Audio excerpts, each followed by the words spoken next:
Assalamualaikum warahmatullahi wabarakatuh. Saya di hari ini, saya kuliah di Universitas Islam 45 Bekasi yang sekarang sedang menjalani KKN yang kesehatan mental. Mental Hari Kesehatan Pengertian kesehatan mental. Nah, pengertian kesehatan mental ini telah dikemukakan oleh WHO. Kesehatan mental didefinisikan sebagai keadaan sejahtera di mana setiap individu menyadari potensi dirinya sendiri, sehingga dapat mengatasi tekanan yang normal dalam kehidupan, dapat bekerja secara produktif dan baik, dan mampu memberikan kontribusi untuk komunitasnya. Di dalam Al-Quran dan Sunnah pun juga tertera bahwa dilihat dari individu dengan Tuhan, hubungan individu itu sendiri dengan dirinya sendiri, hubungan individu dengan sesamanya, dan hubungan individu dengan alam semesta. Kesehatan mental ini adalah tingkatan kesejahteraan psikologis suatu keadaan di mana seseorang tidak mengalami gangguan jiwa. Kesehatan mental ini juga memiliki beberapa jenis kondisi yang secara umum dikategorikan ke dalam kondisi sehat, gangguan kecemasan, stres, dan depresi.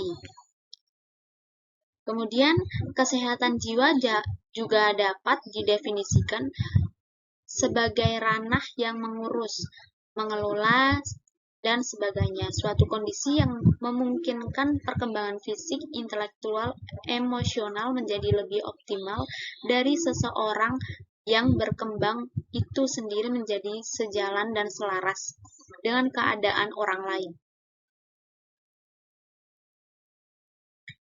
Ciri-ciri kesehatan mental. Ciri-ciri kesehatan mental yaitu ada 5. Sikap kepribadian yang baik terhadap diri sendiri dalam arti dapat mengenal diri sendiri dengan baik, pertumbuhan perkembangan dan perwujudan diri yang baik. Integrasi diri yang meliputi keseimbangan mental, kesatuan pandangan, dan tahan terhadap tekanan-tekanan yang terjadi. Otonomi diri yang mencangkup unsur-unsur mengatur kelakuan dari dalam atau kelakuan-kelakuan dari yang bebas.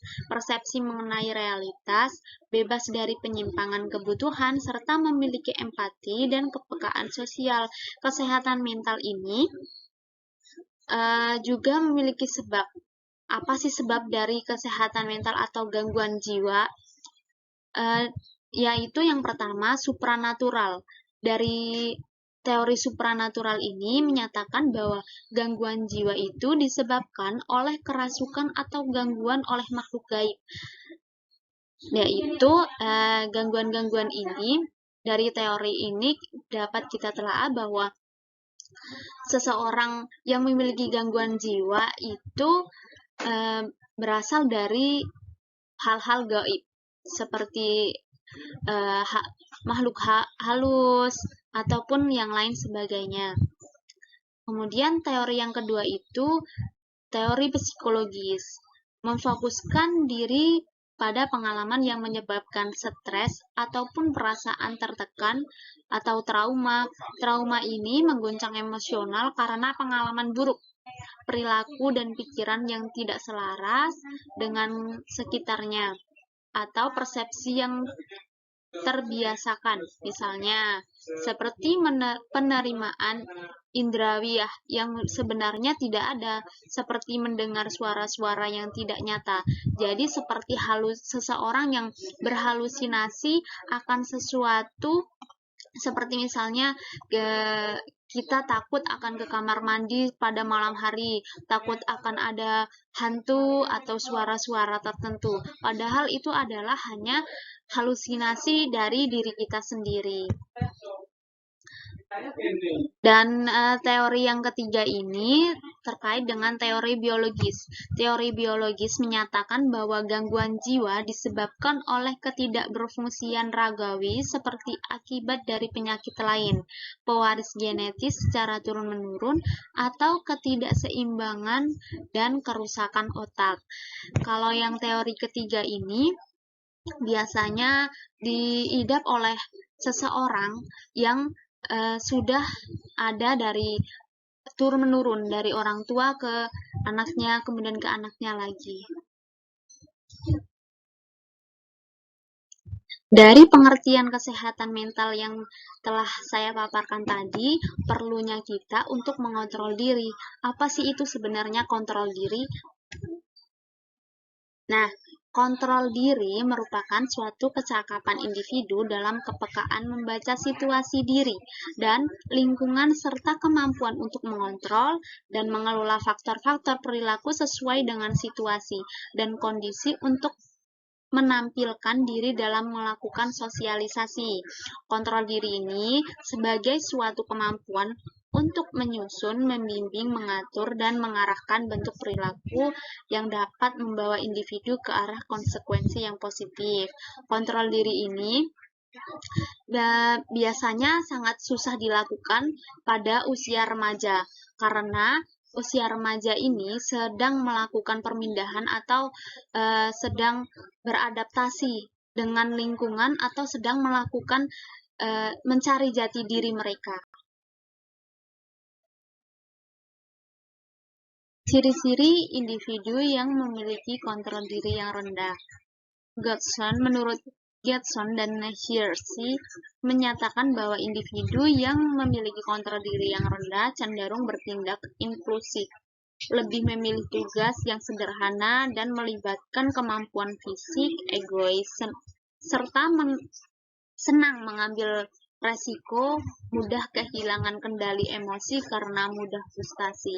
Orang yang memiliki kontrol diri yang rendah ini tidak dapat mengontrol dirinya seperti emosi. Terkadang pada remaja itu seseorang sangat sulit untuk mengontrol emosi, bahkan itu hanya hal-hal kecil seperti mungkin bertabrakan dengan temannya, mereka emosi dan yang meluap-luap dan tidak bisa mengontrol dirinya secara baik.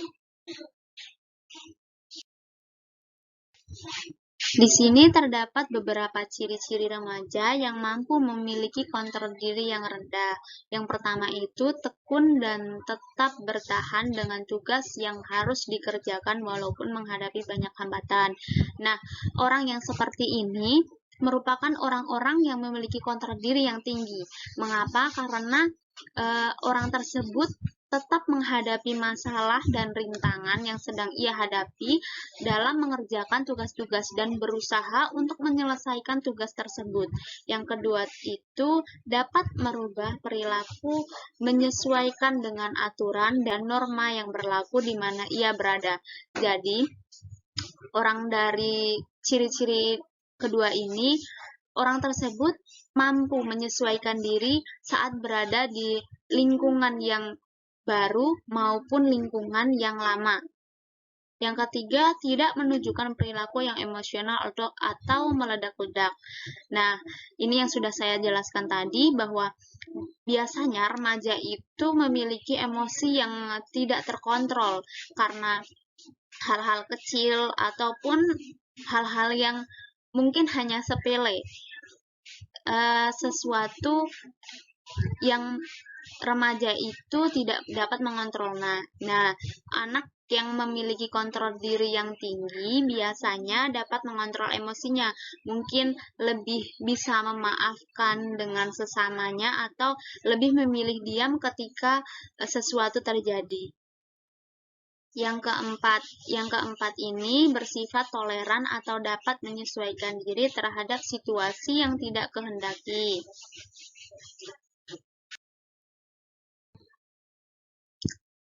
Terdapat 3 aspek dalam kontrol diri. Yang pertama itu behavioral control atau kontrol perilaku, kesiapan ketersediaan suatu respon yang dapat secara langsung mempengaruhi atau memodifikasi suatu keadaan yang tidak menyenangkan. Kontrol diri ini dibagi menjadi 2, yaitu mengatur pelaksanaan dan kemampuan memodifikasi stimulus. Kemampuan mengatur pelaksanaan ini merupakan kemampuan individu untuk menentukan siapa yang mengendalikan keadaan, dirinya sendiri atau sesuatu yang ada di luar dirinya. Kemudian, kemampuan mengatur stimulus merupakan kemampuan untuk mengetahui bagaimana dan kapan suatu stimulus yang tidak dikehendaki dihadapi. Dan yang kedua ini, cognitive control. Cognitive control atau kontrol kognitif. Ini berkaitan dengan pikiran. Kemampuan individu dalam mengelola informasi yang tidak diinginkan dengan cara menginterpretasi, menilai, atau menggabungkan suatu kejadian dalam satu kerangka kognitif sebagai adaptasi psikologis untuk mengurangi tekanan. Kontrol kognitif ini juga terdiri dari dua komponen, yaitu memperoleh informasi dan melakukan penilaian. Dari memperoleh informasi yang dimiliki oleh individu mengenai sesuatu keadaan yang tidak menyenangkan.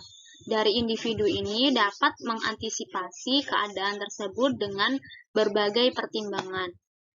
Kemudian, melakukan penilaian. Melakukan penilaian berarti individu berusaha menilai dan menafsirkan suatu keadaan atau peristiwa dengan cara memperhatikan segi-segi positif secara subjektif. Yang ketiga adalah decisional control atau mengontrol kepuasan. Mengontrol kepuasan merupakan kemampuan di mana seseorang untuk memilih atau suatu tindakan berdasarkan pada sesuatu yang diyakini atau disetujui. Dari decisional control ini menentukan pilihan akan fungsi yang baik dengan adanya suatu kesempatan, kebebasan, atau memungkinkan pada diri individu untuk memilih berbagai kemungkinan tindakan.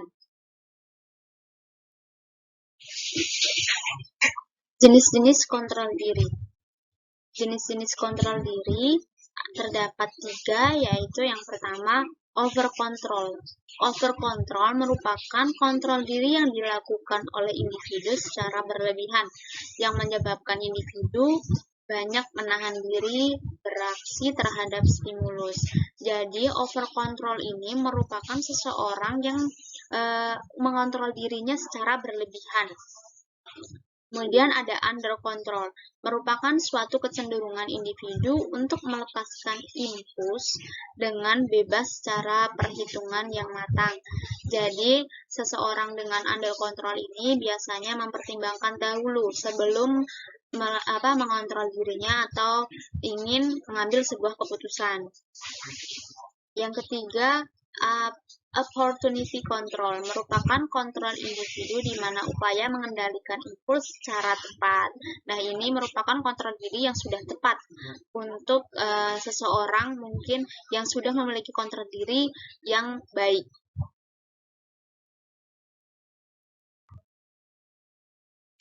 Faktor yang mempengaruhi kontrol diri. Faktor-faktor yang mempengaruhi kontrol diri itu terdapat 2 faktor. Yang pertama faktor internal, yang kedua adalah faktor eksternal. Faktor internal ini yang ikut andil dalam kontrol diri adalah usia. Dan faktor usia ini adalah contohnya itu seperti cara orang tua menekankan disiplin, cara berkomunikasi, cara orang tua mengekspresikan kemarahan, penuh emosi, atau mampu menahan diri, kontrol diri sendiri. Nah, seiring bertambahnya usia anak, bertambah pula komunitas atau yang mempengaruhi, serta banyak pengalaman sosial yang dialaminya. Biasanya, anak yang belajar merespon kekecewaan, ketidaksukaan, kegagalan, dan belajar untuk mengendalikannya, sehingga lama-kelamaan kontrol tersebut muncul dalam dirinya sendiri. Dalam proses-proses seseorang menggunakan pikiran dan pengetahuan untuk mencapai suatu proses dan cara-cara yang tepat untuk strategi yang sudah dipikirkan terlebih dahulu. Nah, individu yang menggunakan kemampuan diharapkan dapat memanipulasi tingkah laku sendiri sesuai dengan proses intelektual. Jadi, kemampuan intelektual individu dipengaruhi seberapa besar individu memiliki kontrol diri. Yang kedua itu faktor eksternal. Faktor eksternal itu faktor yang berasal dari luar individu. Yang pertama itu faktor lingkungan keluarga. Faktor lingkungan keluarga, terutama orang tua, menentukan bagaimana kemampuan kontrol diri seseorang. Bila seseorang menerapkan disiplin secara intens sejak dini, dan orang tua tetap konsisten terhadap semua konsekuensi yang dilakukan anak bila menyimpang, seperti bila anak menyimpang, orang tua memberikan sebuah hukuman, baik itu berat maupun sedang. Maka setiap konsisten ini akan diinternalisasi oleh anak, kemudian akan menjadi kontrol diri baginya. Dan faktor eksternal ini merupakan salah satu yang diterapkan oleh orang tua sebagai didikan yang baik. Nah, kontrol diri ini dapat matang karena ketika seseorang diharuskan untuk memunculkan perilaku baru dan mempelajari perilaku tersebut dengan baik.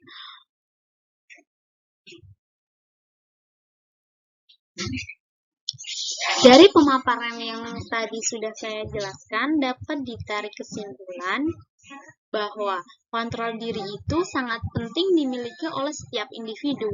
Individu sebagai makhluk sosial yang hidupnya saling berketergantungan satu dengan lainnya. Selain itu, setiap individu juga memiliki berbagai tuntutan memenuhi kehidupannya, baik dari kebutuhan paling dasar hingga puncak kebutuhan manusia yang ingin tercapai pemenuhannya dengan baik sesuai dengan apa yang diharapkan. Maka dari itu, kontrol diri merupakan hal yang penting yang harus dimiliki oleh setiap individu. Nah, di sini juga terdapat strategi pengendalian diri. Strateginya itu yang pertama, selalu ingatlah Anda dengan Allah Subhanahu wa Ta'ala yang senantiasa mengatur diri kita, baik selalu mengawasi perbuatan kita. Kemudian yang kedua, berpikir terlebih dahulu sebelum kalian itu menggunakan akal yang jernih, keuntungan dan kerugian bagi diri kita sebelum melakukan sesuatu. Selanjutnya itu, bertanyalah pada hati nurani kita yang paling dalam ketika akan melakukan perbuatan yang tidak pantas, yang perbuatan yang dilarang oleh agama, baik negara, ataupun yang dapat merugikan diri kita sendiri. Selanjutnya, bersabar ketika terkena musibah.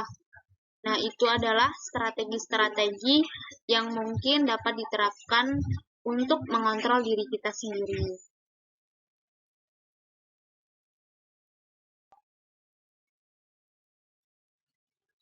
Terima kasih untuk teman-teman yang sudah memperhatikan terkait dengan materi hari ini, yaitu kesehatan mental maupun kontrol diri. Semoga kalian sehat selalu dan bertemu di esok hari. Terima kasih. Wassalamualaikum warahmatullahi wabarakatuh.